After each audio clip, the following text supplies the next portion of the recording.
Hi, to check RAM on the Samsung Galaxy S25, you just need to open Settings. In here, scroll a bit down to find Device Care tab. Select it, and now tap on Memory. And after that, you would see this bar. Blue line is used gigabits, and the rest one is free. So here you can see amount of available RAM used and total. For example, I got total amount of 12 gigabits and I have used 5 gigabits. So I got available 5.9 gigabits, not 7 because 1.1 gigabit is reserved.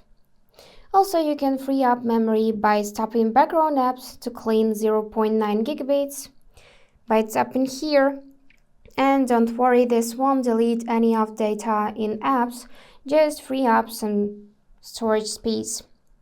And then you can also go in RAM Plus, and if you want to, you can extend RAM by tapping 6 gigabits or 8 gigabits. So that's it for today. And if you enjoyed this video, please subscribe, like and comment. And I wish you all the best. Bye bye.